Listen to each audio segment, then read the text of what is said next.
जय Shri Radhe Krishna. I hope आप सब लोग बहुत अच्छे होंगे। चलिए कर्मयोग की चर्चा को आगे बढ़ाएंगे कि श्री कृष्ण क्या कहते हैं कर्मयोग के बारे में, कि कैसा होना चाहिए कर्म, आपका और हमारा क्या कर्म है, भक्ति में किस तरीके का कर्म करना चाहिए आपको और हमको। क्योंकि आप और हम क्या करते हैं, हम मनमानी आचरण करते, कई लोग तो मनमानी ही आचरण करते, भक्ति का कुछ भी मार्ग बताते रहते हैं। तो यहाँ पर इसीलिए स्वयं श्री कृष्ण बताते हैं कि भक्ति का क्या होना चाहिए मार्ग। क्योंकि आप और हम आजकल देख रहे हैं कि आप और हम कुछ भी करते हैं, कुछ लोग कुछ भी करते हैं और उसको ही वो भक्ति कहते हैं। कई लोगों ने तो ये कह दिया कि कर्म भक्ति में करना नहीं होता है, कुछ लोग अपना मनमानी आचरण को ही भक्ति कहते हैं। तो यहाँ पर श्री कृष्ण बताते हैं कि भक्ति कैसे होती है, भक्तों का आचरण कैसा होता है, कैसे होते हैं मेरे भक्त, उनकी क्रिया कैसी होती है, कैसे वो आचरण करते हैं, क्यों करते हैं वो इस तरीके का जो अपने कर्म होते हैं उन कर्मों को क्यों करते हैं। इन सब का जवाब जो है वो श्री कृष्ण अपने इसी देते हैं अध्याय में, कि कर्म योग में भगवान बताते हैं कि मेरा भक्त कैसा होता है, वो कर्म क्यों करता है, वो आत्मसंतुष्ट होता है उसके बाद भी कर्म क्यों करता है, कैसा कर्म करता है, कैसा होता है मेरा भक्त। तो यहाँ श्री कृष्ण सारी चीज़ों को बताते हैं। और भगवान यहाँ पर ये भी बताते हैं इसी अध्याय में कि आखिर मैं कर्म क्यों करता हूँ। भगवान कहते हैं कि मुझे भी कर्म करना पड़ता है। अब आप देखिए कि जो भगवान गीता में ज्ञान दे रहे हैं अर्जुन को, उपदेश दे रहे हैं अर्जुन को, तो ये भगवान द्वारा किया गया कर्म ही तो है, भगवान का कर्म ही तो है। एक परमात्मा की इच्छा से कि आगे जाकर के जो जीव आएंगे, जो मनुष्य आएंगे, उनके ये काम आ सके, तो भगवान ने एक कर्म ही तो किया है, एक अपना नियत कर्म ही तो किया है भगवान ने। भगवान को कोई कर्म की इच्छा नहीं थी, उनको तो कोई कर्म करने की जरूरत ही नहीं है, उनके पास तो सब कुछ है। पर उसके बाद भी भगवान अपना कर्म कर रहे हैं, अर्जुन को उपदेश दे रहे हैं, अर्जुन को एक एक जो अर्जुन की दिक्कतें आ रही हैं उनको दूर कर रहे हैं श्री कृष्ण। तो क्यों कर रहे हैं भगवान इस कर्म को, क्यों कर रहे हैं? तो श्री कृष्ण कहते हैं मैं इसलिए अपने कर्म को करता हूँ जिससे कि आने वाला जो प्राणी है वो ये जाने कि मेरी भक्ति में कर्म किया जाता है, मेरी भक्ति में कर्मों का त्याग नहीं किया जाता, मेरी भक्ति में तो श्रेष्ठ कर्म किया जाता है। अब यहाँ पर भगवान अगर अपने लिए करने लग जाते कि ये राज्य भी मुझे मिल जाए, ये जो अर्जुन को मिलने वाला ये मुझे मिल जाए, अगर भगवान इस उससे कार्य करते तो कर्म होता उनका। तो यहाँ पर भगवान ने कौन सा कर्म किया है? भगवान को किसी राज्य की इच्छा नहीं है, क्योंकि उनके पास तो तीनों लोगों की संपत्ति है। भगवान यहाँ पर कहते हैं कि तीनों लोकों में यहाँ पर मुझे कोई कार्य करने के लिए है ही नहीं जो कि मैं करूँ, और मुझे कोई ऐसी चीज़ ही नहीं है जो मुझे प्राप्त करनी हो, सब कुछ मुझे प्राप्त है। भगवान कह रहे कुछ मुझे अप्राप्त है ही नहीं जिसको मैं प्राप्त करने के लिए कर्म करूँ। क्योंकि आप और हम क्या करते हैं कि हमें कुछ ना कुछ प्राप्त करना होता है, पर श्री कृष्ण को तो ऐसा कुछ भी प्राप्त नहीं करना, उनको तो सारी चीज़ मिली हुई है। तो यहाँ पर भगवान कहते हैं कि मुझे तो कुछ प्राप्त करने जैसा है नहीं, उसके बाद भी मैं कर्म कर रहा हूँ। क्यों कर रहा हूँ? भगवान कह रहे क्योंकि परमार्थ के लिए, क्योंकि दूसरों के ये जीव जो आएंगे, भगवान कह रहे ये मेरे ही तो शरण ग्रहण करेंगे। कहाँ जाएंगे ये किसके अनुसार आचरण करेंगे, किसका अनुसरण करेंगे? तो भगवान ने कहा कि ये मेरा ही तो अनुसरण करने वाले हैं, आगे आने वाला जीव मेरा ही तो अनुसरण करेगा। किसका करेगा? जा करके अन्य धर्मों में तो चला नहीं जाएगा अनुसरण करने। तो यहाँ पर हमारे धर्म में राम आए, कृष्ण आए, तो हम उन्हीं का तो अनुसरण कर रहे हैं। तो भगवान ने कहा ये मेरा करेंगे, और अगर मैं यहाँ पर कर्म नहीं करूँगा तो ये सारे लोग वर्ण संकर के हो जाएंगे। भगवान कह रहे मैं अशांति करने वाला हो जाऊँगा, फिर यहाँ पर तो मैं ही इन सब का जो पथ है वो भ्रष्ट कर दूंगा। तो यहाँ पर श्री कृष्ण कह रहे हैं कि मुझे भी कर्म करना पड़ता है, हालांकि मुझे कर्म की कोई आवश्यकता नहीं है, मुझे सारी चीज़ प्राप्त है। तो यहाँ पर भगवान कह रहे कर्म तो मुझे भी करना पड़ता है। इसीलिए भगवान श्री कृष्ण कहते हैं कि यहाँ पर जो मेरे भक्त होते हैं, जो मेरे श्रेष्ठ भक्त होते हैं, भगवान कह रहे कि वो कर्म तो करते हैं, पर वो ऐसा कर्म नहीं करते कि स्वार्थ की भावना से करते हो कि मेरा भरण पोषण हो जाए, कि मेरे परिवार को पैसा मिल जाए, कि मैं बहुत धन संपत्ति इकट्ठी कर लूँ, बहुत सुख सुविधा दे दूँ। भगवान कह रहे जो मेरे भक्त होते हैं वो ऐसा कर्म नहीं करते हैं, वो श्रेष्ठ कर्म करते हैं, वो जन कल्याण का कर्म करते हैं। कि मैं आया हूँ, इस भगवान ने इस धरा धाम पर मुझे भेजा है, तो किस तरीके में अपने द्वारा, अपने शरीर के द्वारा दूसरों का कल्याण कर सकूँ। आप देखते हैं कि जो बड़े बड़े संत हुए हैं उन्हें कल्याण का ही तो मार्ग दिया है, आपको और हमें एक मार्ग ही तो दिया है भक्ति का। मीराबाई जी आई तो उन्होंने ये बताया कि कैसे भक्ति की जाती है, कैसे श्री कृष्ण को पाया जाता है। अगर वो भी इस तरीके का कर्म न करती, वो भी सारी चीज़ों को और अपनी सारी चीज़ों को त्याग करके चली जाती, वो एकांत में बैठ जाती, तो आज आपको और हमें ये नहीं पता चलता कि हमें कैसे भक्ति करनी चाहिए। तो यहाँ पर मीरा जी जो हैं, उन्हें हालांकि वो स्वयं भक्ति महारानी है, उन्हें किसी कर्म की जरूरत नहीं है क्योंकि वो श्री कृष्ण में लीन है, पर इसके बाद भी वो कर्म करती हुई नजर आ रही हैं। क्यों? क्योंकि आपके और हमारे लिए, क्योंकि हम उतने भक्त तो बने नहीं हैं। तो यहाँ पर ये जो जितने भी संत हुए हैं, जितने भी भगवान के भक्त हुए हैं, उन्होंने इसीलिए वो चले हैं जिससे कि उनके जो पद चिन्ह हैं उनको देख करके हम भी उनका अनुसरण कर सके। तो भगवान कह रहे इसीलिए भक्ति में कर्म की जरूरत होती है। हालांकि भक्ति तो भगवान कहते हैं कि मेरा भक्त तो आत्मसंतुष्ट होता है, वो तो आत्माराम होता है, उससे किसी चीज़ की जरूरत नहीं पड़ती। पर वो कर्म किस लिए करता है? क्योंकि बाकी लोग उसका अनुसरण करने वाले हैं, इसलिए वो अपने नियत कर्मों को करता है। तो आगे श्री कृष्ण कहते हैं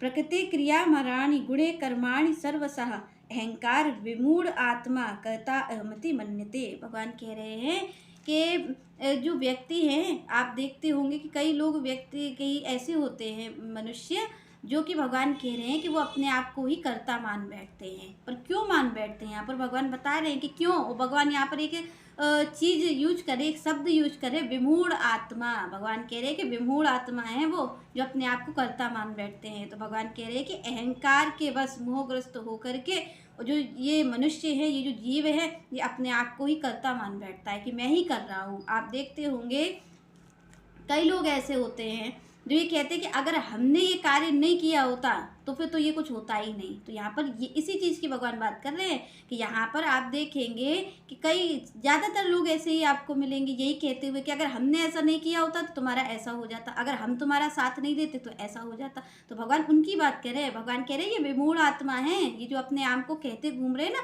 कि हमने किया हमने किया। आप देखते होंगे कई लोग अपना ही गाना गाते रहते हैं, कह रहे ये तो हमने कर दिया, हम नहीं करते तो आपका ये हो जाता, अगर हम ऐसा नहीं करते तो आपका ये हो जाता, हम अगर ऐसा कर देंगे तो आपके साथ ऐसा हो जाएगा। तो यहाँ पर बहुत सारी चीज़ आप देखते होंगे कि कहते रहते हैं, सारे लोग कहते रहते हैं यहाँ पर। तो भगवान कह रहे कि जो ऐसा कहता है ना, भगवान कह रहे वो विमूढ़ आत्मा है, वो बिल्कुल मूढ़ है। भगवान यहाँ पर कह रहे अज्ञानी है, वो अज्ञान के बस वो ऐसा कह रहा है। भगवान कह रहे हैं कि वो जो अहंकार के बस अज्ञानी है। भगवान कह रहे कि अहंकार के बस मोहग्रस्त होकर के व्यक्ति ऐसा कहता रहता है कि ये सारा कार्य करने वाला मैं हूँ। यहाँ पर सारा कार्यों को कौन कर रहा है? मैं कर रहा हूँ। आप देख ही रहे होंगे संसार में यही तो हालत है, सब यही तो कह रहे हैं कि ये सब मैंने किया है, मैंने किया है, यही तो चल रहा है। तो भगवान इसी को कहते हैं कि ये क्यों कह रहा है? अहंकार के बस कह रहा है, क्योंकि इसके मूल में अज्ञान है, ये जानता नहीं है। पर भगवान आगे कहते हैं कि क्यों होता है ये ऐसा। तो भगवान कह रहे हैं कि ये प्रकृति के गुणों द्वारा होता है। भगवान यहाँ पर कहते हैं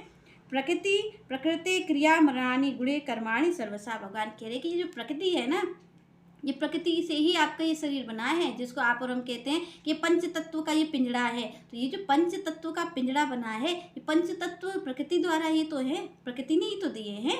तो जल अग्नि वायु, ये जो पंच तत्व आप देखते हैं कि पंच तत्व होते हो, आप ये सुनते भी हैं कि जब व्यक्ति मर जाता है तो कहते हैं कि ये पंच तत्व में विलीन हो गया। अरे विलीन तो वही चीज़ होगी ना जो उससे मिली पहले निकली होगी। तो प्रकृति द्वारा रचा जाता है ये शरीर। उसके बाद जब हम आपकी आत्मा निकल जाती है, जो हमारा सूक्ष्म शरीर है वो निकल जाता है, तो उसमें क्या होता है कि फिर वो पंच तत्व में जो शरीर होता है वो मिल जाता है। तो यहाँ पर भगवान कह रहे हैं कि जीव इस चीज़ को भूल जाता है। वो कहता तो खूब रहता है कि पंच तत्व में विलीन हो गए, पंच तत्व में विलीन हो गए। आप और हम तो यही कहते रहते हैं, जैसे कोई व्यक्ति मरता है तो आप और हम क्या कहते हैं, भाई ये पंच तत्व में विलीन हो गए। पर क्या आपको और हमें जिंदा में समझ में आती है कि हम पंच तत्व से बने हुए? विलीन तो हम हो गए, पर हम बने हुए ये हमें होश नहीं रहता। हमें ये तो पता रहता है कि पंच तत्व में ये मिल गया जा करके, पर हम इससे बने थे ये हमें होश नहीं रहता। तो भगवान कह रहे हैं कि ये जो जीव बना है ना, ये प्रकृति के गुणों द्वारा बना है। भगवान कह रहे हैं कि ये प्रकृति के गुणों से निर्मित हुआ है इसका ये शरीर। और जब इसका शरीर प्रकृति द्वारा बना है, और प्रकृति किसके अधीन है, किसके अनुसार प्रकृति कार्य करती है, वो है श्री कृष्ण। तो यहाँ पर भगवान कहते हैं कि ये जीव जो है ना, ये मेरे ही अधीन है, मेरे अधीन ही कार्य कर रहा है, ये मेरे ही अधीन है। पर ये अपने आप को स्वतंत्र कहता घूमता है, वो ये कहता रहता है कि मैं स्वतंत्र हूँ, मैंने कर दिया, मैंने कर दिया। तो श्री कृष्ण कह रहे हैं कि ये इतना विमूढ़ है, इतना अज्ञानी है कि ये जानता ही नहीं कि कार्य कर कौन रहा है। तो यहाँ पर श्री कृष्ण कह रहे हैं कि ये जो प्रकृति है ना, प्रकृति द्वारा ये रचा गया है शरीर, और प्रकृति की ये जो गुण है, तमोगुण रजोगुण सतोगुण, भगवान कह रहे इसके अनुसार व्यक्ति कार्य करता है। वो अपने अनुसार कार्य नहीं कर रहा, वो इन गुणों के अनुसार कार्य कर रहा। और ये जो 3 गुण है, ये हमें कहाँ से मिले हैं? ये हमें प्रकृति द्वारा ही प्रदत्त हैं,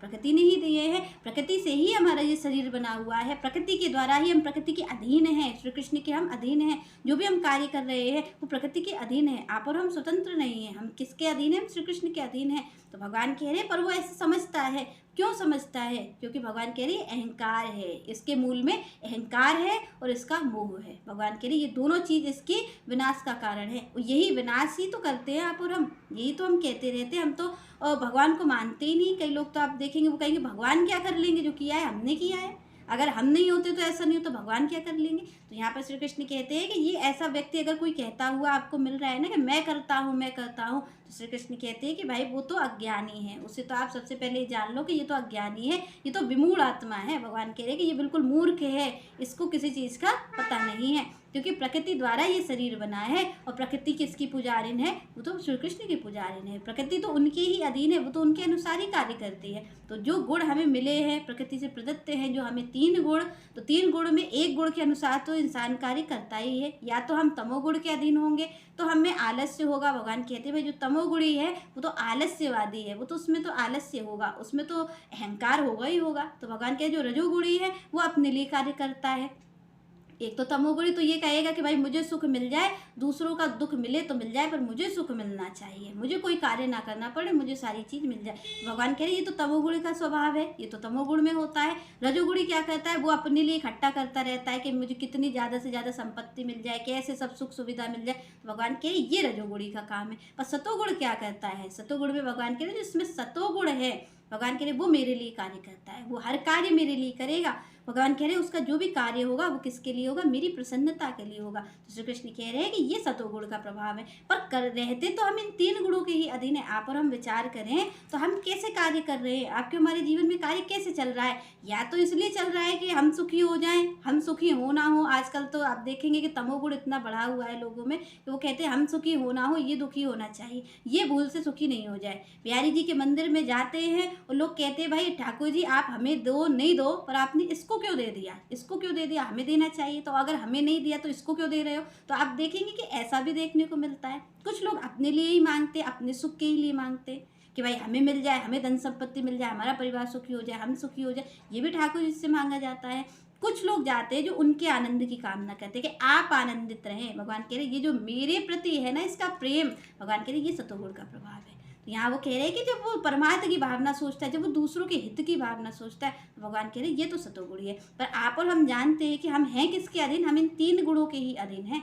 आप और हम स्वतंत्र नहीं है। जो प्रकृति द्वारा ये 3 गुण हमें मिले हैं, भगवान कह रहे उसी के अधीन है व्यक्ति, उसी के अनुसार वो कार्य कर रहा है। और ये 3 गुण कहाँ से है? ये श्री कृष्ण के अधीन है। श्री कृष्ण कहते हैं कि यहाँ पर ये प्रकृति मेरे द्वारा ही रचाई गई है, ये मेरे अनुसार ही कार्य करती है। तो आप जो भी कार्य कर रहे हो, भगवान कहते हैं वो अपने आप को करता मत मानो, वो सारे मूल में कौन है? वो श्री कृष्ण है। तो भगवान कह रहे हैं कि यहाँ पर ये प्रकृति के गुणों के अधीन रह करके ही कार्य कर रहा है, ये प्रकृति के गुणों के अधीन है। अगर कोई तमोगुणी है तो वो भी प्रकृति के दिए हुए गुण है, कोई रजोगुणी है वो भी प्रकृति के दिए हुए गुण है, और कोई सतोगुणी है वो भी उसके ही गुण है। तो भगवान कह रहे हैं कि यहाँ पर अपने आप को करता नहीं मानना है, यहाँ पर करता कौन है, करने वाले कौन है? श्री कृष्ण है। तो आपको और हमें यही करना चाहिए अपने जीवन में कि हमें श्री कृष्ण की शरण ग्रहण करनी चाहिए। हमें कैसे भी जाकर हमें ये नहीं करना है कि हम ये कह रहे कि मैं ही करता हूँ मैं ही करता हूँ, ये चीज़ हमें छोड़ देनी है।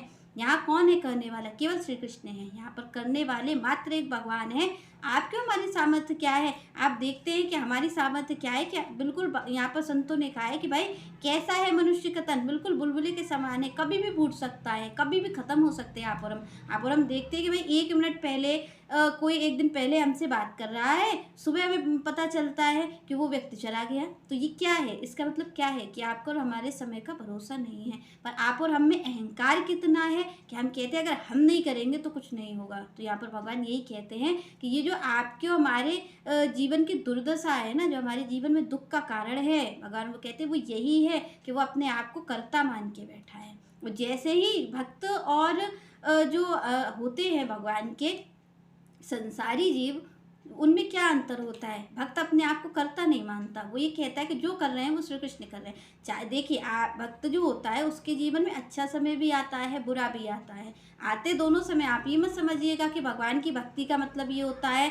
कि सब अच्छा ही होता रहेगा, कुछ बुरा नहीं होगा। आप भक्तों के जीवन में देखिए हर तरीके की परिस्थिति आई है। मैं तो ये कहूँगी संसारी व्यक्ति से ज़्यादा विपरीत परिस्थिति भक्त के जीवन में दिखाई पड़ती है। तो यहाँ पर भक्त फिर भी यहाँ पर श्री कृष्ण के ही अधीन रहते हैं। वो ये कहते हैं कि चाहे हमें अच्छा समय मिले और चाहे हमें बुरा समय मिले, पर हम श्री कृष्ण की ही शरण ग्रहण कर चुके हैं, हम इनकी ही शरण में रहेंगे। पर संसारी जीव क्या करता है, संसारी जीव कहता है कि भाई ये तो हम करेंगे, हमने किया है। अगर अच्छा कार्य हो गया, सब कुछ अच्छा हो गया, तो ये कहता है कि देखो हमने कितनी मेहनत की थी, कैसे हमने कार्य किया था और आज अच्छा हो गया है। और अगर कुछ विपरीत आ गई परिस्थिति, तो ये कहता है कि ये भगवान ने कर दिया है, अरे भगवान ने ऐसा गलत क्यों कर दिया, अरे भगवान ने ऐसा क्यों कर दिया। तो भगवान कहते हैं कि हम तो यहाँ कुछ करते ही नहीं है। श्री कृष्ण कह रहे मैं कुछ नहीं करने वाला हूँ, ये तो आप ही कर रहे हो। और क्यों कर रहे हो, क्योंकि आप प्रकृति के गुणों के अधीन हो। अगर आप तमोगुणी हो तो आप तमोगुण जैसा कार्य कर रहे हो, और जैसा कार्य कर रहे हो, भगवान ने तो यहाँ पर कहा है कि कर्म प्रधान विश्व करी राखा, जो जैसे करही तस फल चाखा। यहाँ तो श्री कृष्ण कहते हैं कि मैं तो कुछ करने वाला ही नहीं हूँ, यहाँ पर तो आप ही करने वाले हो। आपने ऐसा कर्म किया है, कर्म के अनुसार आपको फल की प्राप्ति हुई है। अब आप ये कह रहे हो कि अच्छा हो गया तो मेरा कर्म था और बुरा हो गया तो भगवान ने कर दिया। तो यहाँ पर श्री कृष्ण कह रहे हैं कि मैं कुछ नहीं करता हूँ, ये जो प्रकृति है इसके अधीन ही है ये जीव, उसी के अनुसार वो कार्य करता है, वो उसी के अनुसार उसको सुख और दुख की प्राप्ति होती रहती है। वो कभी सुखी हो जाता है, अगर हम अच्छे कार्य करते हैं तो हम सुखी हो जाते हैं, हम कोई गलत कर्म करते हैं तो हम दुखी हो जाते हैं। तो यहाँ पर श्री कृष्ण कहते हैं कि भाई सब प्रकृति के द्वारा रचे हैं, इसलिए आपको और हमको एक चीज़ जान लेनी चाहिए कि हम करता नहीं है। करता कौन है, करता तो श्री कृष्ण ही हैं, तो वो वही कार्य करते हैं। पर आप और हम भूलवश ये समझ लेते हैं कि हम कर रहे हैं, इसीलिए दुख पाते हैं। और अगर हम ये सोच लेंगे अपने जीवन में कि सारी चीज़ करने वाले कौन हैं, इसके मूल में कौन है, क्योंकि देखिए हम और आप किसके अनुसार कार्य कर रहे हैं, प्रकृति के अनुसार कर रहे हैं। और प्रकृति किसके अधीन है, वो श्री कृष्ण के अधीन है। तो जब हम श्री कृष्ण की शरण ग्रहण करते हैं तो क्या होता है कि हम में सारे जो सद्गुण है वो अपने आप ही आ जाते हैं, क्योंकि प्रकृति किसके अधीन है, भगवान की तो अधीन है, भगवान की तो पुजारिन है प्रकृति। तो जब हम भगवान की शरण ग्रहण करते हैं तो सारी चीज़ हमारे अनुसार हो जाती हैं, सारी चीज़ हमारे जीवन में अच्छी होने लग